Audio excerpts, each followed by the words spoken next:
मायेच्या कारट्या म्हणायची. नामदेव महाराज म्हणायचे, भक्त कैवारिया होशी नारायणा, बोलता वचन काय लाज, तुला लाज वाटते काय माझ्याशी बोलायला? भांडण केलं भक्तांनी पांडुरंगाशी. द्रौपदीचं भांडण होतं भगवंतांशी. का? कारण सगळं सैन्य दिलं दुर्योधनाला आणि रिकाम्या हाताने आलाय. मला अगदी आश्वासन दिलं होतं, थांब द्रौपदी, वेळ येऊ दे, मी सगळं सैन्य घेऊन येतो तुझ्याकडे. पण आता रिकाम्या हाताने आला, काय त्याचा उपयोग? सहदेवाने बघितलं द्रौपदी अशी बसलीये. विचारलं, अगं द्रौपदी काय झालंय? चल, भगवंत आलाय. येणार नाही म्हणे. येणार नाही? अगं तुझ्या रागाचा भगवंतांच्या येण्याशी संबंध काय ते तर कळू दे. संबंध काय? तुम्हाला नाही कळणार म्हणाली संबंध काय. भारी माझा भाऊ म्हणून जीव ओवाळून टाकत होते त्याच्यावर, पण सगळं सैन्य दिलं दुर्योधनाला आणि रिकाम्या हाताने आलाय, काय त्याचा उपयोग? जन्मात त्याचं तोंड पाहणार, जन्मात त्याचं तोंड पाहणार. एवढं ऐकलं आणि सहदेव आल्या पावली माघारी आला. भगवंत विचारतायत, काय झालं सहदेवा, कुठे आहे द्रौपदी? सहदेवाने सांगावं, काय सांगू देवा? वदे प्रभुला सहदेव देवरा, वदे प्रभुला सहदेव देवरा,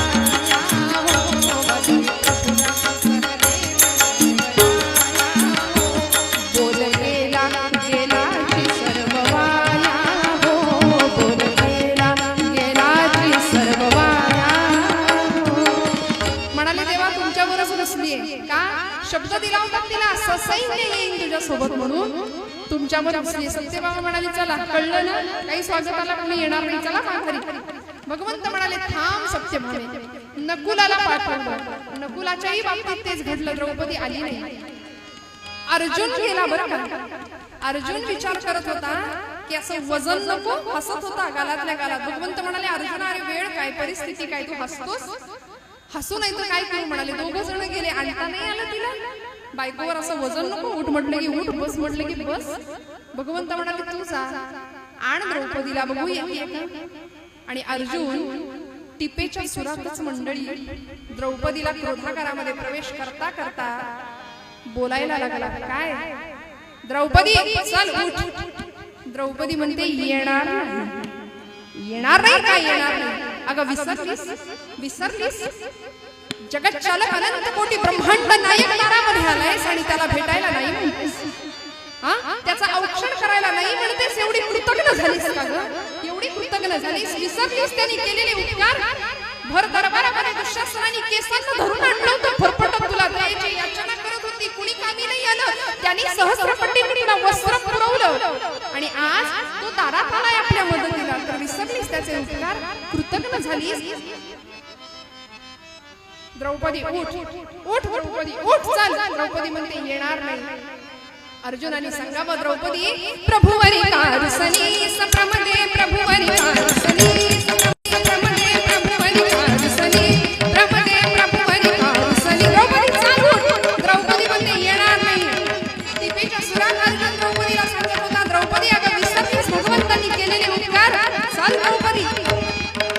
प्रभुवरी कारसनी सप्रमदे, प्रभुवरी कारसनी सप्रमदे, प्रभुवरी कारसनी. भेटाया तुम्हाला सदनी, भेटाया तुम्हाला सदनी, प्रभुवरी कारसनी सप्रमदे, प्रभुवरी कारसनी.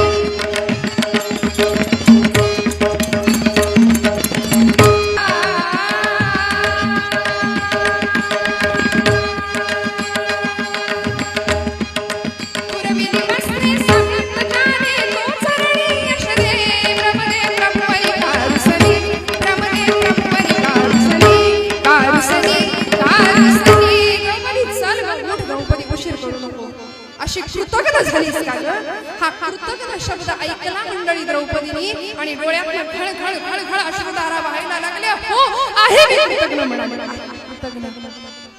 अहो मी राजकन्या आहे, राज उपभोगात लहानाची मोठी झाले, याज्ञसेनी यज्ञातला जन्म झाला माझा, द्रुपद राजकन्या म्हणून ओळखले गेले.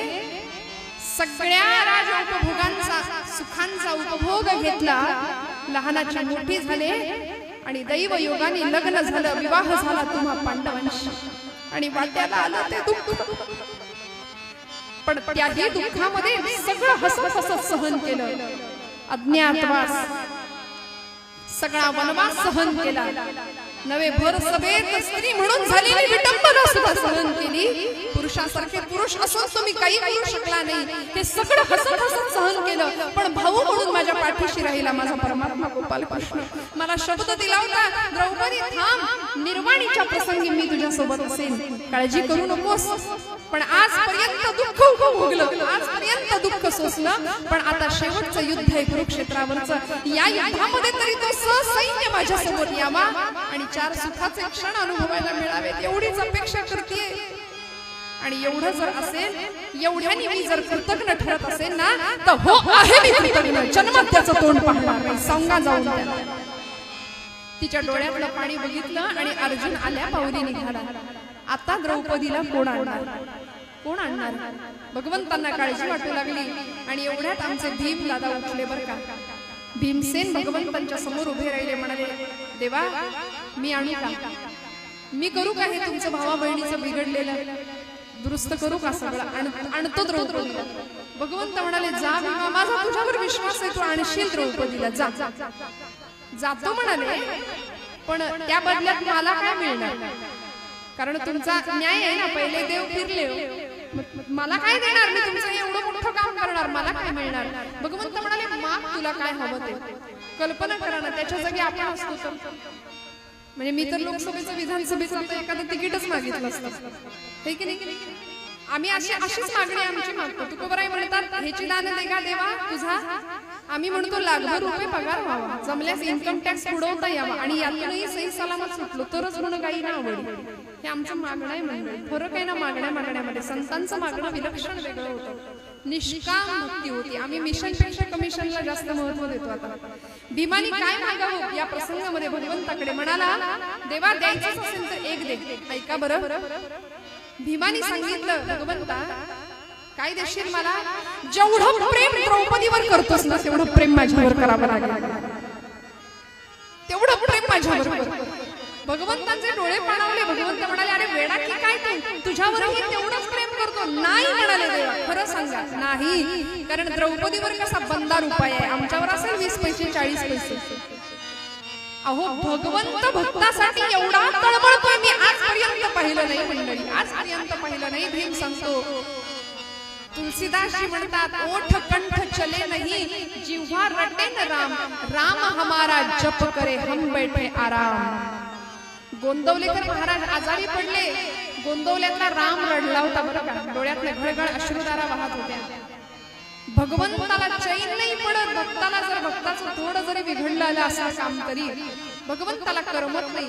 भागवतामध्ये भगवंत किती काळजी घेतो भक्ताची याचं भगवंतांनीच वर्णन करून सांगितलंय की जो भक्त आयुष्यभर माझी आठवण ठेवतो, स्मरण ठेवतो, शेवटच्या काळामध्ये काही कारणांनी त्याला माझं विस्मरण झालं ना तर मी त्याला माझं स्मरण करून देतो, मी त्याची पूर्ण काळजी घेतो. हे आश्वासन आहे परमेश्वराचं.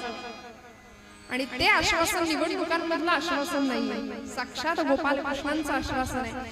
सगळा योगक्षेम वाहतोय. आणि या प्रसंगामध्ये भीमानी मागितलं देवा माझ्यावर तेवढंच प्रेम कर. गोपाल कृष्ण म्हणाले जा भीमा, केलं तुझ्यावर तितकंच प्रेम केलं, मी आणतो द्रौपदीला. म्हणून वळला भीम. भगवंत म्हणाले ए भीमा थांब थांब म्हणाले. का? कारण भीम ही व्यक्तिरेखा महाभारतामध्ये आपल्याला माहितीये, कारण आपण कीर्तन श्रवण नेहमी करणारी मंडळी आहे.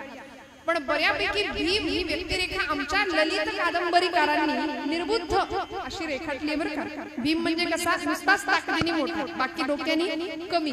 पण खरं सांगू का, महाभारतातला भीम, पांडवांमधला भीम असं व्यक्तिमत्व होतं की तो भीम आणि हा बलभीम म्हणजे मारुतीराय, दोघही बुद्धिमत्तां वरिष्ठम आहेत, दोघही बुद्धिमत्तां वरिष्ठम. भीम निघाला. भगवंत म्हणाले भीमा थांब, तू जा म्हणाले, मला खात्री आहे तू आणशील द्रौपदीला, पण ती गदा तेवढी खाली ठेवली, कारण मला द्रौपदीला तिला चांगलं बघायचंय. तू आणशील द्रौपदीला पण मला नीट बघायचंय तिला, तू गदा खाली ठेवून जा. भीम म्हणाला देवा मी गदा नाही ठेवणार, मी गदा घेऊन जाणार, पण काळजी करू नका, तुमच्या जे मनात येते तसं काही करणार नाही म्हणाले. जाणार आणि मी एक नाटक करणारे म्हणाले देवा. भगवंत म्हणाले काय करायचं ते कर, पण द्रौपदीला चांगल्या अवस्थेत आणि थे. भीम गेला आणि द्रौपदी क्रोधागारामध्ये बसली. तिच्या मागे हळूच येऊन उभा राहिला. आणि द्रौपदीला सांगितलं जन्मात त्याचं तोंड पाहणार नाहीस म्हणे. बरं केलं, नाहीतर आहेच काय